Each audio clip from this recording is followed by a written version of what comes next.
صلى الله عليه وسلم حديث جتوالبه رسول صلى الله عليه وسلم ابن عباس nganyonyo رسول رضوان الله عليهم ngabalaga nti Allah subhanahu wa ta'ala yasimba eggulu eryo wabula amagulu ago galimu emitendera paka ku magulu musanvu nga buli ggulu liko programu ez'enjawulo okusinziira ku programu enteekateeka Allah subhanahu wa ta'ala yateekateekamu edduniya ye neji yateekateekamu samawatu saba amagulu omuki amagulu omusanvu Allah yatenda eggulu mu Qur'an al-Karim n'agamba nti wassamaa'i dhaati al-buruj nga al-buruj kitegeeza al-qusur ebyebbeeyi n'amawanika ag'ebbeeyi Allah ge yassa waggulu omuli ejjana na buli kimu kyonna kubanga abakkiriza tukkiriza nti ejjana eri waggulu baba tali basiraamu kye bayita eggulu bakitegeeza nti kitegeeza ejjana wabula eggulu lirina puroguramu ez'enjawulo ku lunaku lw'eqiyama omuli Allah subhanahu wa ta'ala agenda lilijjawo wasigalewo ebifo byokka ebigenda okuba nga biwangayiramu abaddu bokka Allah subhanahu wa ta'ala be yasiima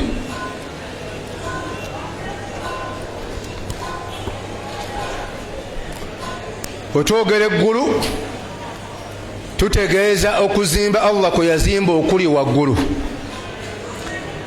ng'okuzimba Allah kwe yazimba nga tekuyina kakwate wansi wabula nga kutandikira mu bbanga tekinologiya wa Allah subhanahu wa ta'ala tugambye eggulu liyitibwa ggulu ku lw'okuba nga liri waggulu nembawo ekyokulabirako nti namulondo eyitibwa namulondo tekyaliwo mu Luganda namulondo eyitibwa namulondo okutandikira kabaka mulondo yali musajja mumpi ng'abantu tebayinza mulaba era tebayinza mulengera ne bamukolera engeri y'entebe oba y'ekiti kwayinza otuula abantu be bamukole ki bamulabe naye abalengere buki bulungi era ng'ekyo ekiti oba ekitebe kye bwe kyakolebwa ab'obutiko mu kwanguya Oluganda mufo ky'okugamba nti entebe ya mulondo ne bagamba eno bagiyita namulondo wabula nga kyo ekigambo namulondo tekyaliwo wakadhalika kalimatu sama ekigambo sama kyajja mu ntandikwa nga tutegeeza waki waggulu mu kuba nti Allah subhanahu wa ta'ala yazimba okuzimba kwa waggulu ne tulituuma ki ne tulituuma eggulu salaamu alaikum nga bina okuzimba okwo okuli waggulu nga Allah takutandikidde wansi mu lulimi olw'Olwarabu Allah kyeyakozesa ekigambo ekiyitibwa samk kiyitibwa samk Allah yagamba nti antum ashaddu khalqan ami ssamaa banaaha rafa'a samkaha kyebayita sam kitegeeza okuzimba nga tekuyina kakwate wansi wabula nga kuzimba nga kutandikira mu bbanga nga tewali foundation oba nkondo wansi kyebayita samk Allah mu Qur'an al-Karim n'akireeta n'agamba nti rafa'a samkaha fasawaha yazimba okuzimba kw'eggulu okwo nga litandikidde muki mu bbanga nga terina musingi waki wansi mulimi olwabu kye bayita as-samk ne wajja ekigambo sama nga tutlaqu ala ma'nayayni min jihati al-lugha nga kirina amakulu abiri ku saidi y'olulimi olw'Olwarabu nga sama bimaana al-ulu nga kitegeeza waggulu wassama nga kitegeeza al-mabna okuzimba oba omuzimbo oguli fawqana waki waggulu waffe mu Luganda kyetuyita eggulu assalaamu alaikum wakati wa arsh neggulu erisooka kibayita samawatu neggulu erisemba kibayita samawatu sabi ng'eggulu erisembayo waggulu w'eggulu erisembayo Rasul sallallahu alayhi wa sallam baharun ennyanja ng'ennyanja eyo eri bayina al arsh wakati waki wa arshi tuli fenna ne sama asabi n'eggulu ery'omusanvu era ng'eggulu ly'omusanvu mwe muli ejjana esembayo waggulu eyitibwa Firdaus al a'la Rasul sallallahu alayhi wa sallam yagamba nti inna fil janna 100 daraja, mu jjana mulimu amadaala gali 100. wa bayina daraja wa daraja, wakati w'eddaala okudda ku ddaala eddala kama bayina as-samaa'i wal ard, kiringa olaba wakati w'eggulu n'ensi, ebbanga liri wakati w'eggulu n'ensi. Rasula agamba alaha, eddaala lisembayo okubbanga liri waggulu ye Firdaus, yeddaala eyitibwa ki? Eyitibwa Firdaus. Ng'eyitibwa Firdaus eyo esemberedde arushu rrahman, arushi ya Allah subhanahu wa ta'ala. Arush tufajjar min khilaliha al-anhar, arush evaamu emigga oba wavaayo amazzi gakulukutira mu jjana, eyitibwa ki? Eyitibwa Firdaus. Etugamba emigga girimu emiteeko. Allah alina weekozesa ekigambo ekigamba tajiri min tahtiha al-anhar, n'ekigambo ekigamba nti tajiri min tahtihim al-anhar, nga byonna mu Qur'an al-Karimu mwebiri, wabula nga abaana Adamu abasinga tusoma nga la nastayqid wala nu'abbir an hadhihi al-kalimat, tetussaayo bwongo okutegeera njawulo ki. Waliwo emigga nga gikulukutula kuva waggulu nga giyingira mu jjana yaani ya Allah subhanahu wa ta'ala, n'emigga nga gikulukutira wansi waffe nga giringa woolaba ensulo. Oba ntegerekese? Allah subhanahu wa ta'ala akozesa ekigambo tajiri min tahtiha al-anhaaru, gy'emigga Allah subhanahu wa ta'ala gye yassa mu jjana mu puroguraamu y'okuba nti Allah agiteekateeka, omuli emigga egy'enjawulo, emigga egy'amata, emigga egya khamurun egy'omwenge, emigga egya asal musaffa egy'omubisi gw'enkyo omusengejje, emigga maa'un amazzi tubifena kale bange, n'emigga oba eziringa wolaba ensulo nga ziri wansi w'abaana Adamu wennyini we bawangaalira nga baziraba. Allah yagamba nti aynan fiha tusamma salsabila, waliwo ensulo eyitibwa salsabila, oba waliwo omuggo guyitibwa salsabila.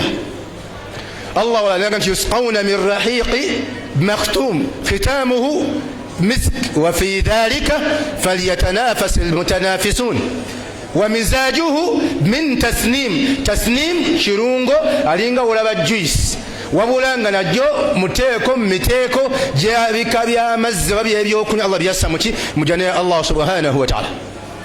Kati Rasulu sallallahu alayhi wa sallam agamba nti wa bayina al-arsh, wansi wa arsh nejjana eyitibwa Firdaus, wakati awo waliwo baharun, waliwo ki? Waliwo ennyanja, ng'ennyanja eyo evaamu emigga ne gikulukutira mu jjana eyitibwa Firdaus. Rasulu sallallahu alayhi wa sallam kyeyagamba nti idha sa'altum Allah aljanna, bamusaba Allah ejjana mumusabe Firdausul a'la, Firdaus eyawaki? Eyawaggulu, fa innaha, kubanga yo a'la aljanna, yejjana esembayo okubanga eri waki? Eri waggulu, ng'emigga giva wansi wa arushi oba mu nnyanja eyo eri waggulu eri wansi wa arushi nga gikulukutira mu jjana eyitibwa ki? Eyitibwa Firdaus. Assalamu alaikum. Assalamu alaikum wa rahmatullahi wa barakatuh. Tuli ku kitonde ekiyitibwa eggulu. Ekiwatya? Eggulu. Egguliko puroguramu ez'enjawulo.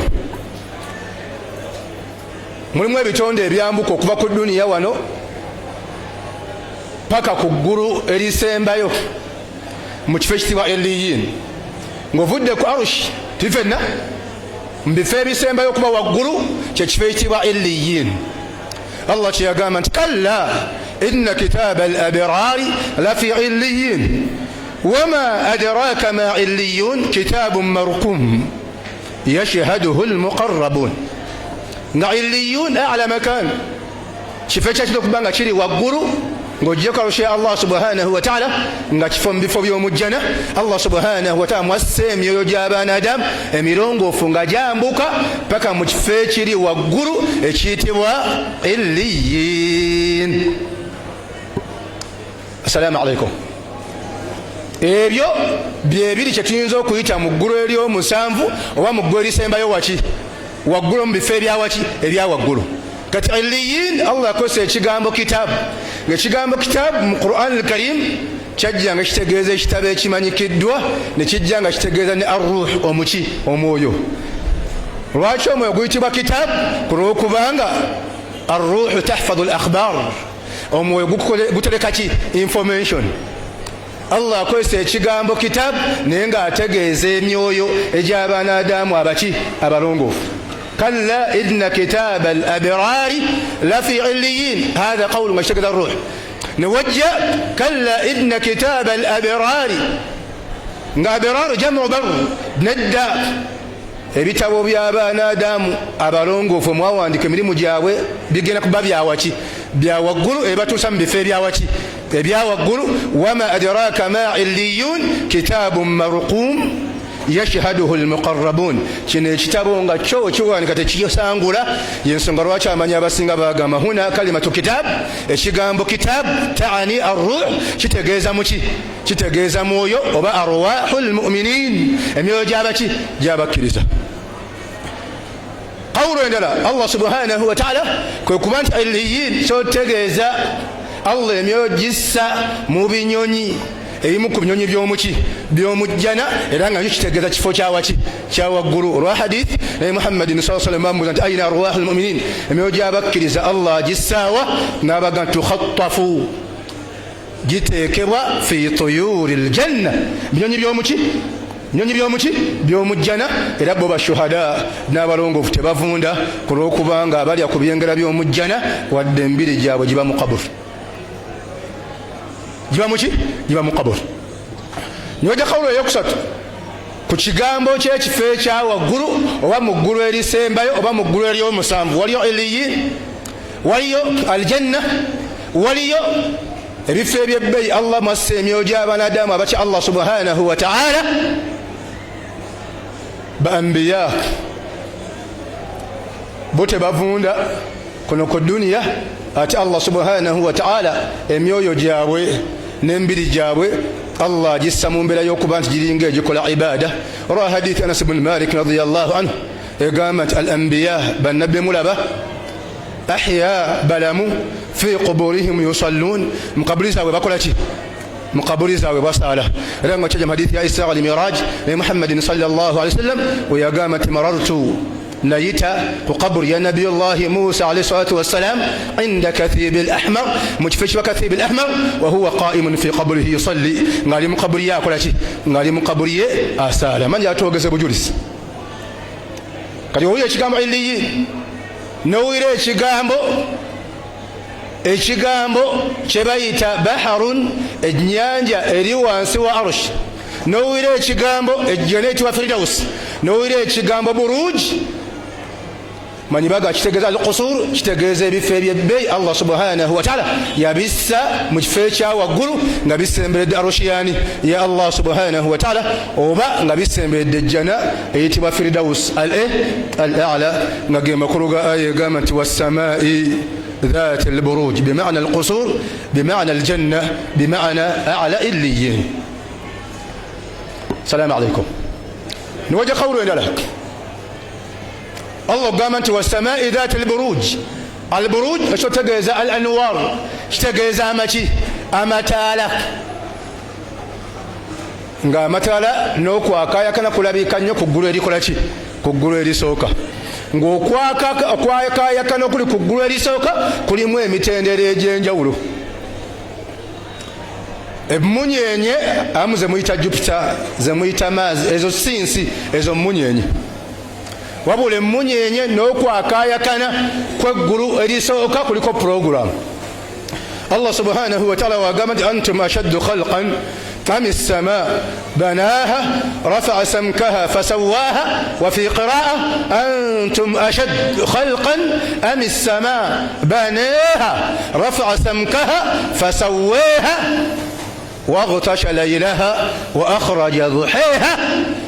kitegeeza okuba nti Allah subhanahu wa ta'ala yatubuulirako ebimu ebikolebwa ku ggulu nga ffe tubikola ki tetubimanyi. omuli programu esooka ey'okuba nti Allah subhanahu wa ta'ala yakola kyetasamu yalissa waggulu nga teriiko amad tekuli nkondo era nga terina foundation waki wansi twagambe kyekigambo ekitibwa samuk era yali nkola yabatukulembera. era nti Nabi Muhammadin sallallahu alaihi wasallam tuwanika emikono mu kusaba Allah subhanahu wa ta'ala nga eni tetusaba ggulu wabula gwe tusaba ali waki ali waki ali waggulu olw'ekigambo kiri mu hadith nti wa rabbuna tabaraka wa taala fawqa dhalik. Allah ali waggulu w'amagulu omusanvu, ali waggulu w'ennyanja eri wansi wa arsh, ali waggulu w'eggulu ery'omuki ery'omusanvu. Allah ali waggulu w'ejjannati wa firdaus, ali waggulu ng'atebenkedde ku kiti wa arsh, wabula tali muki tali mu ggulu. rafa'a samkaha fasawwaha wa aghtasha laylaha wa akhraja duhaha. Bano tafsiri balaga nti ebyo bikolebwa ku ggulu likola ki? Gwe likola ki? Erisooka ery'okuki? Ery'oku nsi. Okuba nti pulogulaamu y'obudde okuziba n'okukya, ebyo Allah abikola ku ggulu lyakuki? Lyaku nsi. Ekyokubiri, ku ggulu ly'oku nsi kwe kusibuka okuba nti abadamu bakozesa shayatin n'amajinni okuba nti geepanga gasobole okuba nti gamanya ebinaabeerawo, okubba information ku biki ebigenda okubeerawo enkeera.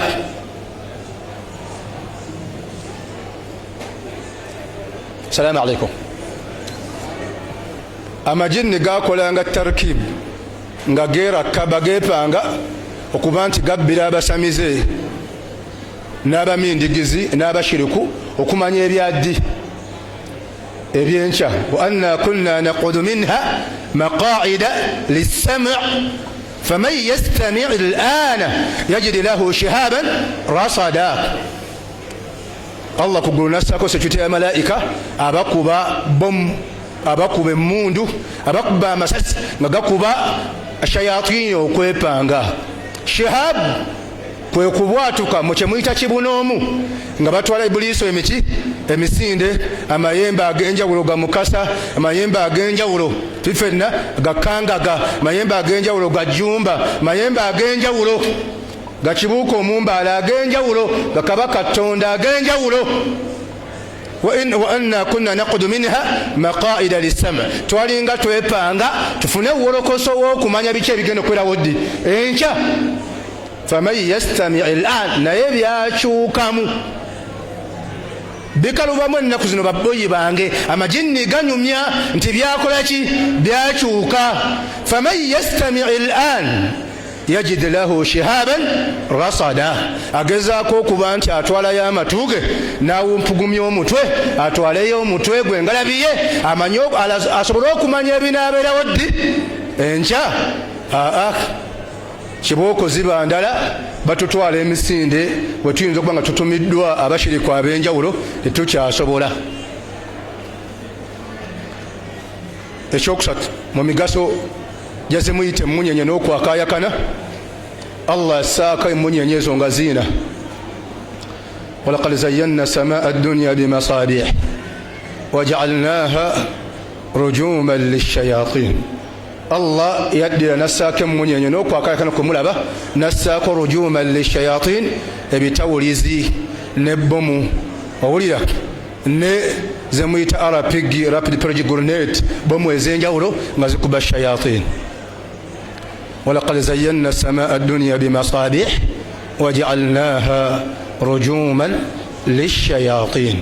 Kati wali mu suratul jinn gagamba nti twalinga twepanga okufuna wolokoso n'okumanya amawulire biki ebigenda okubeerawo enkya, naye ennaku zino si biki, si byangu baddu ba Allahu subhanahu wa ta'ala. Programu zikola ki? Zikyuka. Amanyi atwogeze bujulisi. kati aya egamba nti huwa alladhi khalaqa as-samawati wal ard fi 6 ayamin thumma istawa ala al-arsh ya'lamu ma yalju fi al-ard wa ma yakhruju minha wa ma yanzilu min as-sama'. Mubikka okuva waggulu mukka tufuna enkuba, etufune barakati emikisa tivena n'okusaasira kwa Allah subhanahu wa ta'ala n'okukka kwa bamalaika. Allah ogamba nti ma yakhruju minha wa ma yanzilu min as-sama' wa ma yarju fiha, wawo n'ebyambuka nga byambuka waggulu, omuli ebigambo by'abandamu bye bayogedde mu kutendereza Allah subhanahu wa ta'ala. Subhanallah, alhamdulillah. Omuli emirimu gye tukoze nga miki, nga mirungi, ate ne mukkiramu riziki z'abanadamu n'okuba nti abanaadamu bafuna barakat ne rahmat okusaasira okuva eri ani? Okuva eri Allah subhanahu wa ta'ala. Aya egamba nti ma yanzilu min as-samaa'i wa ma ya'ruju fiha wa huwa ma'akum ayna ma kuntum. Eggulu erisooka Allah subhanahu wa ta'ala yalissaako amataala, nga amataala mulimu amataala nga si mataala nga bomu nabikuba shaytan. Ekyokubiri Allah nassaako an-nujum, emmunyenye ng'emmunyenye zirina emigaso giri esatu. Ekisooka nga ayatun min ayati rrahman almashhuda, kabonero bwino bwa Allah obukola ki? Obulabibwako ng'omuntu wabulaba ategeera ani? Allah subhanahu wa ta'ala. Ekyokubiri, emmunyenye zibeera ku ggulu nga mawaqitu makan, kulaga bifo ku baanadamu abavuga ennyonyi n'abatambulira ku maki? Ku mazzi. Allah kyeyagamba nti wabinnajmi hum yahtadun. Emmunyenye ezo zibalaga ebifo ebyaki? Ebyenjawulo, n'okumanya obudde obwaki? Obwenjawulo, ng'emmunyenye ekibwa tariq. Allah yagamba nti wassamai wattariq wama adraka mattariqu annajmu athaqib in kullu nafs lamma alayha hafidh. Eyo tariq eyaka ng'eyinza okwaka nolowooza nti mwezi naye nga ebaki? Eba mmunyenye. Allah yagamba nti annajmu athaqib tathqabu annur, tathqabu adh-dhalamu binuri, ejjawo ekizikiza olw'okwaka kwayo. Otuli mu Qur'ani na hadith, tuli mu Qur'ani na hadith. Si jogo si Greek mythology, nabagambe si Greek mythology. Tusoma ku Professor Muhammadun sallallahu alayhi wa sallam. Kati okuwanika emikono osobola giwanikanga hatta paka weyalabikanga bayawo ibutayi, obweru bwaki? Bwenkwawaze. Tuwanika emikono bwe tuti, tuli fenna tuwanika emikono butya? Buti. Eno empanika bagikola abasajja abakubi b'ebitabo n'abashiriku teriiyo. Rasulu sallallahu alayhi wa sallam yawanikanga emikono bwati. Era fomula y'okuwanika emikono erimu embeera zino wammanga, okuba nti owanise maki? Maaso go tufenna, oba okuwanika ng'eba tubitunudde waki? Bitunudde waki? Waggulu, oba okuwanika nga tukoze eki? Tugaziyizza enkwawa okukola ki? Okulabika tufenna. Wabula bino tebiriiko buki? Tebiriiko bujulizi. Kyezo kale bange. Ekyokubiri, ekyokuba nti omwana Adamu tali mu ssala, tali muki? Mu ssala, n'asitula omutwe, n'asitula omuki? Otunula waki? Totunula waggulu mu ssala, naye omuntu akkirizibwa otunula waggulu ng'akola ki? Ng'akola ki? Ng'asaba. Kubanga bwe tusaba ali waki? Si kusinza ggulu tufenna, wabula kiri mu adabu, mu mpisa zaki? Zedduwa baddu ba Allah subhanahu wa ta'ala. Olw'amasala ge twalaba, aya egamba nti qad nara taqalluba wajhika fi ssama fanuwalliyannaka qiblatan tardaha. Rasul yasitulanga omutwe gwe ng'asinza Allah nga tunula waki? Allah n'amuwolekeza, n'amuwa obwolekezo obutunula mu kiki? Mu qibla. Wabula ate omwadamu waaba asaba dduwa oba nga alina obuzibu bwafunye, waddembe okuba nga atula yonna gy'ayagadde, ge makulu ga aya egamba nti fa aynama tuwallu fathamma wajhu llah. Yonna gy'oba otunudde Allah gy'akola ki? Allah gy'ali. Manyi obbaga nti oba osaba dduwa za kolima, okitegeera? Dduwa ezaki? Ez'okolima. Allahumma inna ilayka fi nuhuri a'da'ina wa na'udhu bika min shururihim. Nti okola ki? Ovunula emiki? Ovunika emikono. Tekina weekiri mu hadithi Nabi Muhammad sallallahu alayhi wa sallam wadde muki? Wadde mu sunna. Kate bange ekituufu tekiriiyo. Ezo mmanyo zimwe wano oba okolima okulaba oti nedda tuwanika emikono nga tugiwanika bwetu tuli fenna, oba okuwanika nga tukoze eki? Tugaziyizza, oba okuwanika mumaki? Mumaki? Maaso gaffe baddu ba Allah subhanahu wa ta'ala. Ebiriko bwino n'ekizibu Nabi Muhammadin sallallahu alayhi wa sallam. Walaqad zayyana samaa dunya bimasabih wajalnaha rujuman lishayatin. Tugambe ekisooka Allah dunya eggulu erisooka erizayininga n'okwakayakana n'amataala. Tugambe emmunyenye ezisooka, emmunyenye Allah azissaawo okulaga obudde. Tugambe ekyokubiri okumanya ebiki? Ebifo. Nga mmunyenye zirako obudde zezitibwa khunnas ne kunnas. Khunnas neki? Ne kunnas. Khunnas zo zivaayo ng'obudde bunaatera okukola ki? Okuziba. Tufenna ate kunnas gye budde bwakuki? Bwakumakya, enjuba ebala okuvaayo obulungi ne zikola ki? Ne zibula. Bakiyita okuba nti ezo emmunyenye ziraga obuki? Ziraga obuki? Ziraga obudde. none munyenye nga ziraga biki nga ziraga bifo nga yo kastamula munyenye eri ku kizinga gumbi fala uqsim bil khunnas الجوار الكنس والليل إذا عسعس والصبح إذا تنفس tulifenna Allah n'alayira ng'obudde buziba n'alayira n'obudde okukola ki n'obudde okukya Allah akozesa ekigambo kussa at-tanaffus kulw'okubanga obudde we bukya ebitonde byonna biba bikoze eki bifudde tebirina buki terina bulamu we bukya buli omu n'ategeera nti kati obulamu buzze ki ngulu oba obulamu buki obulamu bulamu Allah nati was-subhi idha tanaffas Allah alayira n'obudde obw'okumakya bw'obubanga buzzezzaamu buki obuki obulamu nga tekitegeeza nti obudde obw'okumakya obadde bufu wabula obudde bw'okukya oba omuntu okugamba nti abukeesezza era tetubuuza nti wasuza otya omuntu teyeesuza wasiibya otya toweesiibya ekyandibadde ekituufu kyeki tugamba Allah yakusuzizza atya olwa dhikiri egamba nti Allahumma bika asbahana wa bika nahya wa bika namut kululwo Allah tubukeesezza kulwo tuli balamu Allah yakusuzizza atya muganda wange era wodde engulu ogamba otya alhamdulillahi alladhi ahyana ba'da ma amatana wa ilayhi an-nushur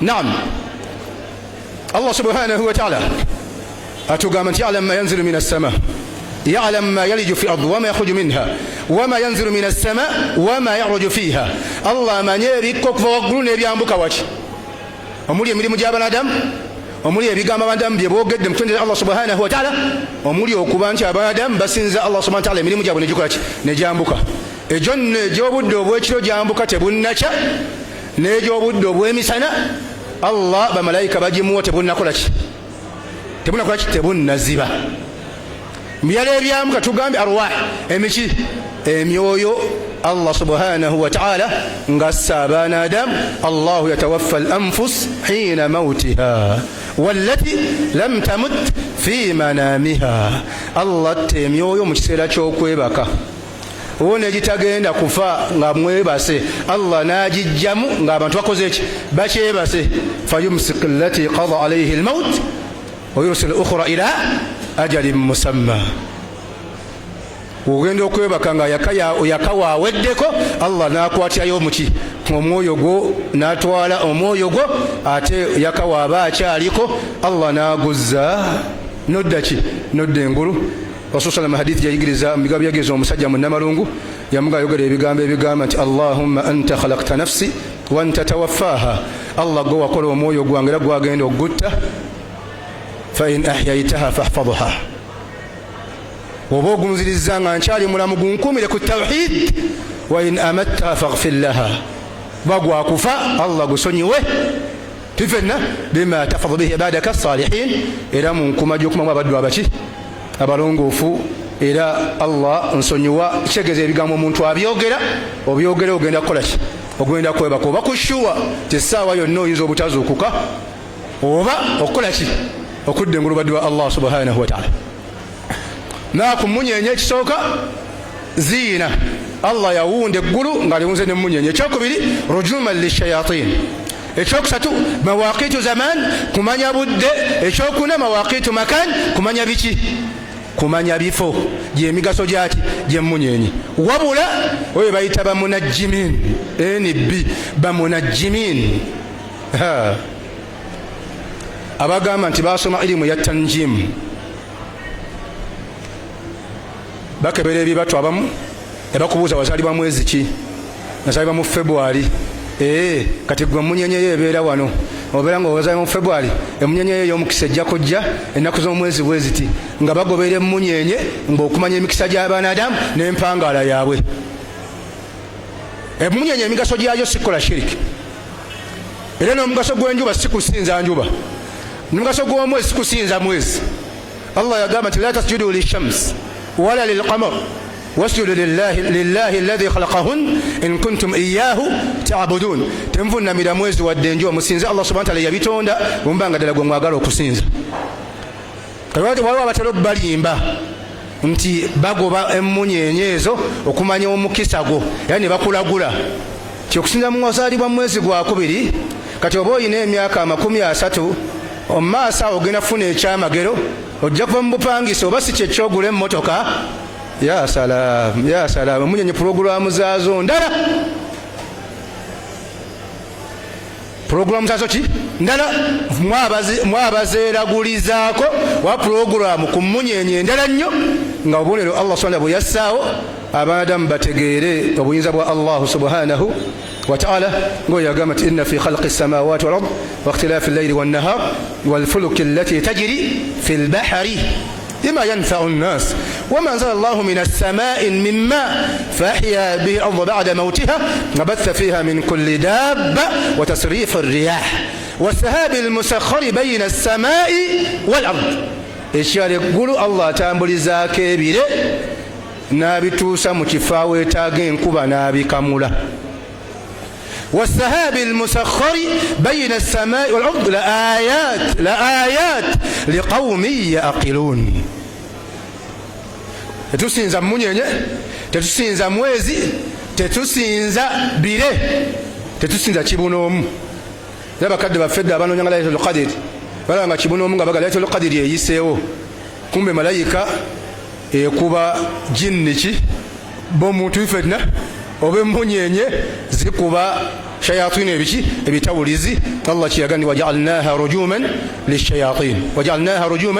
lishayatin era kati bagamba nti emunyenyeyo oba wazalibwa mwezi gwa kubiri eri wano emunyenyeyo wazalibwa mwezi bya bulimba ekituufu ekiri ekituufu ekimu bigambo byabamanyi nti buli muntu ku ggulu ayinako omulyango omuyita riziki ye kyekigambo kya Ibn Abbas ntegerekese nga bw'ojja ku duniya bweppa ebanga akawunti egguliddwawo idha maata ghuliqa nga bw'ofa guggalwa genda osobe tafsiri wa aya egamba nti wa fi ssamaa'i rizqukum wa ma tu'adun wabula ogamba nti emunyenye nakyekola ku bya lizikiyo n'ebyempangalayo nedda ekigambo ekiriko obujulizi kyekyo ku aya egamba nti wa fi ssamaa'i rizqukum wa ma tu'adun nayagala nga ziwemu ku masala ga ulu musobole okuba nti mwawula nti Allah ali waggulu w'amagulu omuki omusanvu wabula tali muki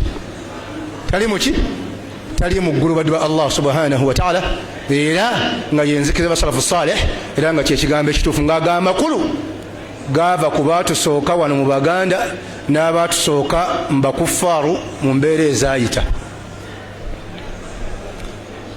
NB edda waliwo obwakabaka obwatambuliranga myoyo be baayitanga abasamize era nga bakkirizaamu abamu babatwalanga basasodooti omuli kabaka gwe bayita kabaka Tonda ne kabaka Bulamu twifenna ne kabaka Kibuuka omuki Omumbaale omwali ne Bemba muki Musota era obwakabaka obwo obw'emyoyo bukoma ku kabaka Bemba muki Musota ne watandika obwakabaka ki obwa Kintu bamuyita obwakabaka obw'abantu ddala era abamu waliwo abatera okwogera ati eddiini yatusanga n'ebyaffe nga kitona kuba nti ateekateeka miziro na biki byonna abantu tebalina mannya gaabika mu myaka egyo gyonna kategerekeze era baalinga basinza Allah subhanahu wa ta'ala ng'ekyasinga obbatabula bo baagamba nga tusinza ggulu ddene nannyini ggulu eddene etalina mpagi ggulu ddene kitegeeza nti ilimu okumanya ne tabirat ezitegeeza aqida entuufu zaaliwo dda mabega nga n'obusabize tebunnatandika era obwakabaka obwo obw'emyoyo n'okukkiriza mu mbeera y'okusamira mu mbeera y'okuba nti abantu beeraguzalaguza mu mbeera efaanako bweti nga bagamba Kibuuka Omumbaale ayita mu bbanga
bemba musota afuuka omusota n'afuuka n'omuntu baga yali muzibu nnyo ng'asobola akukuba wano ono wano ate nakukwata namu oba ogaanye kategerekese kabaka Katonda teyali Katonda yali kabaka wabula nga bamukkirizamu kuba bamubuuza ku bintu by'okuba nti abantu bawangadde batya mu mbeera y'ebyomyoyo kati obwo bukoma ku kabaka ayitibwa bemba muki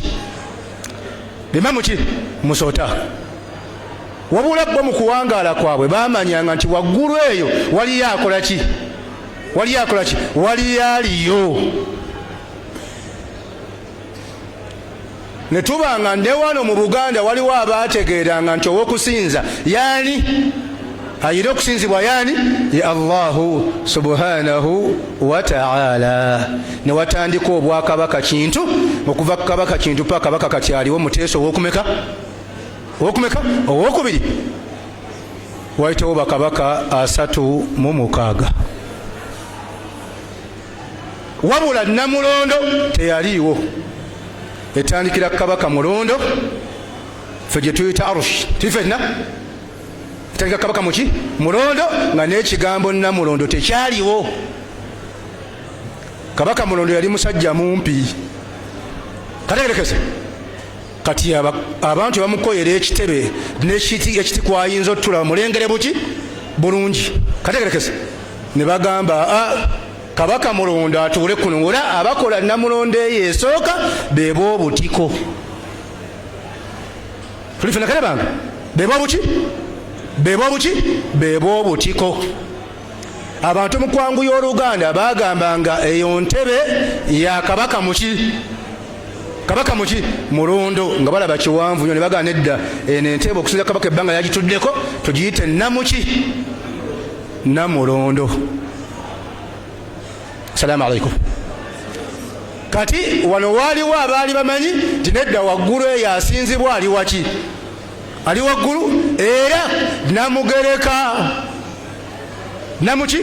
namugereka eyasse eggulu mu bbanga awo nga teriko ki mpaji ebyo bigambo ebyayogerwanga abaategeera tawhidi mu mbeera y'Oluganda emyaka egyakola ki egyasooka ate abalimba nti okuva edda nedda abantu basinzanga bibumbe na kusinza mpewo z'abajjajja baabwe abaafa nedda si bwe kiri waliwo abalimanyidde ddala nti alina okusinzibwa ali waki era nga wekyali ku Firawuni wadde yakolanga obushiriku wabula yagamba Haman nti binili sarha la'alli ablughu al-asbab as-samawat njambukeyo waki waggulu fa attala ila ilahi Musa nka Katonda wani wa Musa Farao yali akimanyi n'abakufaaru banne n'abashiriku nti asinzibwa ali waki ali waggulu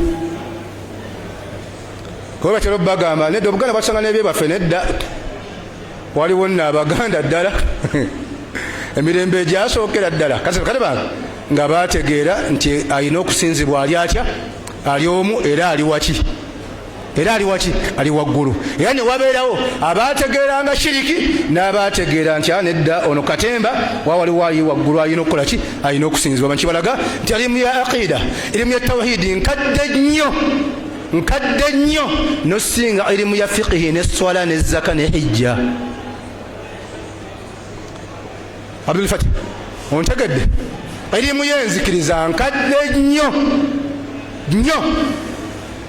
ya irimu esookera ddala okusinga irimu ya fiqhi tifenna ey'essala eyazzaka eya hijja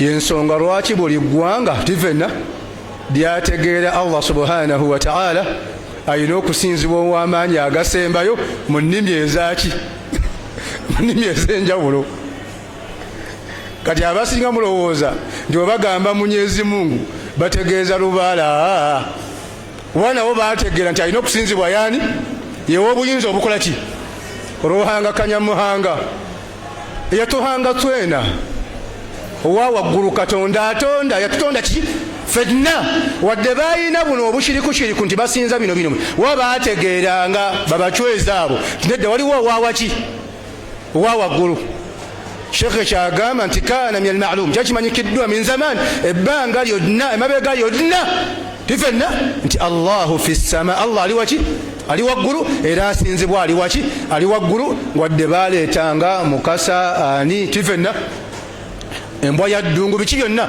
wabula bamanyanga nti naye ate asinzibwa asinga bino byonna yowawaki yowa waggulu nga bagamba ggulu dene byebigambo ebyayogerwanga abatusooka mu Buganda wano nga bamanyi nti waliwo asinzibwa omu yekka nga ya rabbuna tabaraka wa taala almaliku lghallab abasoga kibumba mukubanga baali tebamanyi linnya lyoyo ali waggulu bakozesanga tabirati ezaki enjogera ezaki isilahati ezenjawulo musammayat ezenjawulo namugereka namuki namugereka tufenna kale bange liiso ki liiso ddene tufenna ggulu ki ggulu ddene ng'ebyo tebitegeeza lubaale njaba ntegere bulungi ne Abaganda abali wano kwanza abanyonyola ndi mulangira ni mulangira nva mu Kabaka Bemba Musota muyinza okulowooza nti abanyonyola ndi mulangira super ate oligino nti ebyaffe byabalangira era babanga nganze webatyo kubanga bakabaka batuzaala nga bagenze eyo mukutabaala enyino gasinene eyawasajja togiraba eringa yange. Assalamu alaikum. Kakati mwe mulowooza nti tawhid oba aqida fa abasoose gisomesa wano nedda erimu yotegeera nti alina okusinzibwa yow'amaanyi Allah subhanahu wa ta'ala yavadda n'abarogo oliwo yakuloga agamba mukama wanaaba asazeewo Abdul Fatah tujja mukwata amaanyi gaisajja abe nga tagayina nga naye amanyi nti aloga naye waliwo ow'amaki waba akoze eki ezo tabirat enjogera ezo ziraga nti tawhidi nkadde wadde abantu beebuzaabuliza mu nsonga z'akalogo kawala kaki kalenzi wabula nga ensonga z'okusinza Allah mu mbeera y'okuba nti tumwawula nkadde nnyo badde ba Allah subhanahu wa ta'ala. Sheikh kyalaga nti elimu ya tawhid n'abantu okuba nti bamanya nti Allah ali waggulu elimu nkadde nnyo nga elimu ya fiqh n'okusinga elimu ya fiqhi n'okusinga elimu ya hijja singa elimu ya sala badde ba Allah subhanahu wa ta'ala nga tukola tajdid kuzza bujja okuba nti abantu bakomawo okusinza Allah subhanahu wa ta'ala. Yani mbagamba nti omuntu okuba nga asinza Allah nga tasamidde teeraguza tayodde balongo tekimuggyako kuba nti muganda mwaba kivunula nti omuntu wavaako emmindi ku mumwa n'avaako n'ejjembe ku mutwe n'avaako n'okuba nti yeeraguliza mu mbugo naki ng'olubugo nalwo sifa abalwonoona wabula asulu y'olubugo lwasigala lwali lugoye lwali luki wabula olw'okumanyibwako embeera y'okuba nti oli waaba alwambadde abamusamize ate nga ennyambala eyakola ki eyasooka backcloth ne lufa ekitiibwa kyalo wabula yali nyambala era nga kuyiiya okwayiyizibwa mu nyambala y'abantu bawano mune mulowooza nti nedda era baali baluzingamu okumala ebbanga ddene ne wajja akagera akagamba atamanyi mpewo y'amagombe yabba omufo oluki yamma olufo oluki olubugo kati ne kikyuka njolikasomera bala olubugo kitegeeza bino wammanga wata musamiza abaaliko emmandwa oba abayiraguzalaguza ne bifiiraawo naye nga lumanyikiddwa nti lugoye n'ensibuko yalwo nti luva mu mutuba kimanyikiddwa. Kati waliwo ebintu ebimu ebyafa olw'okuba nti abantu bajja beeraguzalaguza ng'omuntu okuba n'endiga ye naye ne bikyuka nti omuntu asobola okuba n'endiga naye ng'endiga ekwata maki mayembe eryawo endiga tebagisala tebagirya ng'eryawo simanyi bwejjembe werijja simanyi ekangakangamu awo ng'abantu okuba n'embwa nga teziri mu lujja bazirina mu faamu zaabwe zibalowooza nti akkiriza mu ddungu aba ayizze embwa eyo yeeyigga biki embwa ya ddungu simanyi endiga ya ddungu ebyo naye nga bitonde Allah byeyawa abaki abanadamu kuba kuva dda embwa zikozesebwa mu kukola ki mu kuyigga. Kati ebyo byakyuka bitya mwaddira Allah byatuwanga ebyengera netubissa ku mbeera y'okukola ki y'okweraguza n'okugatta kwani ko Allah subhanahu wa ta'ala. Era nga baganda bange abali wano ne bannyinaza abatulaba n'abatuwuliriza mwannange asinzibwa owa waggulu yali amanyikiddwa ebbanga ki, ebbanga ddene n'abaatukola ki, n'abaatusooka. Era abantu okukola shiriki n'abasooka bamanyanga nti nedda ono katemba, ono kaki katemba. Ebya Kayisaali ne babikola nga bya Kayisaali, n'ebya Katonda nga byaki, bya Katonda. Oli yamanyanga nedda olumbe firimu, olumbe ki firimu. Naye ate waliwo alina okukola ki, alina okukola ki, alina okusirizibwa Allah subhanahu wa ta'ala.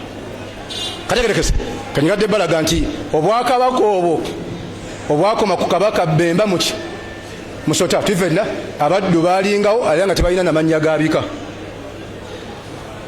wabula nga amanyi nti waliwo guluddene yatussa kuno ku nsi era atonyesa enkubu okuva waki, okuva waggulu, era nga tawhidi bamukola ki, bamumanyi buki, bamumanyi bulungi baddu ba Allahu subhanahu wa ta'ala. Era yali asinga okukolagamu obuyinza bwa Allah Abaganda babutegeeranga mu kufa. Olumbe lujja ng'ekitta omuntu tebakitegeera. Naga nekino ekisiraani otukikolera omukolo ogukikola ki, ogukijjawo ogukyabya. Yesu ati waliyita kwabya luki lumbe, nga bagamba amaka gafaamu omuntu gaba gayingiddemu ekiki ekisiraani. Katukole emikolo egijjamu ekiki ekisiraani. Bagenda okulaba nga ne balwabya waliwo ate abaabika abalala namu baba bakyayabikirwako ate. Tubadde tugenda tufuna accident ababiri ne bafa atuva kuziika ne batandika okugamba nti Mukama bw'atyo bwakoze eki. Ne baddayo kuki gamba ku tawhid, ne baddayo kuki, baddayo ku nzikirizo, ku aqida. Mukama bw'aba bw'atyo bwageze eggulu ddene ne wofuirawo emmindi 50 aba akoze eki, aba agenze. Kubanga mu kusooka okufa kwali ghalibu nnyo gye bali, abantu edda bawangalanga nnyo. Kati mu kufuna shoko y'okufa nga laba abantu bakola ki, bafa, ne bagamba ekino kyandiba kisiraani. Tibawangalanga emyaka 10 n'okusoba. Ntegerekese kati okufa okujja ne bagamba kino ekikwa tukikoze tutya. Era n'olumbe kwalula balongo tifenna kwabya luki lumbe bireetebwa nnyo babigo bya mugenyi okuva wano e Tanzania bemuyita Abasukuma. Era wano tebyaliwo, tubikola wano nga tebyaliwo, ng'ensonga zina gye zakola ki, ze zaava. Obusezi tebwaliwo wano. Ekitambo kijja mu Buganda nga musajja Muganda anoonya bugagga n'agula ekitambo e Bunyoro, tekyaliwo. Baganya mbanyonyola ng'omulangira ava mu Kabaka Bemba Musota. So kade bange tekyakola ki, tekyaliwo kulifana kade bange. Ekyalo ekyokubiri ekikyaliwo nga bakigula nakyo Burundi, gye muyita ki, ekiteega n'oggwa ensimbu. Era paka nti abalina ensimbu y'obugagga babimanyi. Tewe mukubamu ennaku 2 ng'afuna ki sente, majini nga mutawanyamu ennaku 2 ng'abeerawo. Ensimbu bagigula Burundi naye teyaliiwo. Waliwo ebizinga baziba binaawuuza bunaawuuza nga tebyali mu Buganda wano. Kabaka Muteesa wano agenda okufa ng'akkiriza Allah subhanahu wa ta'ala, kulw'okubanga abantu basobola kuwandiika Luwarabu Luganda nga bawandiika jangu, nga bawandiika Luwarabu ng'Oluzungu terunnajja kabla wa koloni kutuvamia, nga Bazungu tebannajja. Kwa Bazungu bayitibwa buki, buyitibwa bajje batusomese. Bawandiikanga jangu jimu alifu nuni ne gayini nga bawandiika mu Luganda, kubanga ensi zonna zitotolodde ezisinga zonna zakozesanga luki, zakozesanga Luwarabu. Era olulimi olwasooka ne tulujjako n'ebigambo kalaamu, qalamun, nanas, ananasu. Oluwarabu Luganda olwasooka lwero, wabula wano muwandiika Luzungu Luganda, kubanga Oluganda lulimi teluyina mpandiika. Olulimi luyina enjogera naye teluyina ki mu mpandiika, luyina ennyukuta emu yokka nga. Wabula A-E-I-O-U nnyukuta ez'Oluzungu ezisomebwa mu luki, mu Luganda. Ani akategedde? Assalaamu alaikum.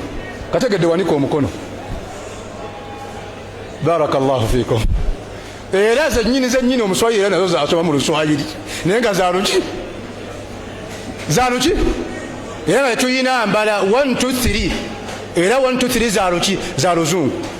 era n'omusomaali tayina era ayina ezo azisoma mu lusomaali ko labo sada afaru shanli todobo sigar sided taban tayina nga tuyina enjogera nga tuyina ki mpandiika kazi bakate bange kati tukozesa empandiika eyo mulimi liki mulimi oluki oluganda nga olaba ekigambo no parking oyo abakisomye mu luzungu oli wakisoma nti no parkinga abasomye ennyukuta ez'oluki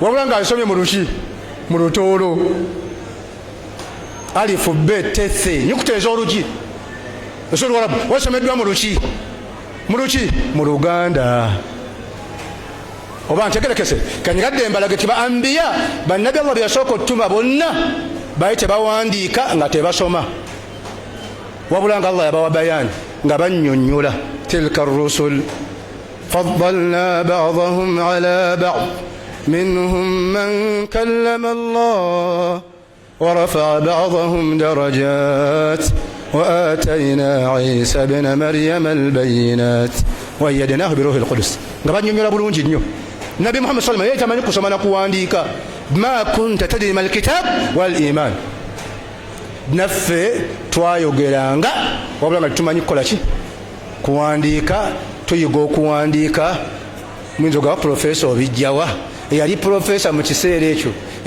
yatuyigirizaayo nga era kwe twakoma wabula aeiou wayakyahanga tifenna tusoma ebigambo eyo mu luki mu luganda wabula ennyukuta za luki za luzungu. Assalamu alaikum warahmatullahi wabarakatuh. Njadde balaga nti tawhid mukadde nnyo wano si mupya olw'ebigambo ebyakozesebwanga bakadde baffe abatusooka ebyalaganga nti waliwo asinzibwa era alina okusinzibwa nga ali waggulu wadde baakolanga embeera yogatta ku Allah subhanahu wa ta'ala. Wa barakallahu fikum wa nafa'a bikum katami mithalikum. Wa alaikum salam wa rahmatullah.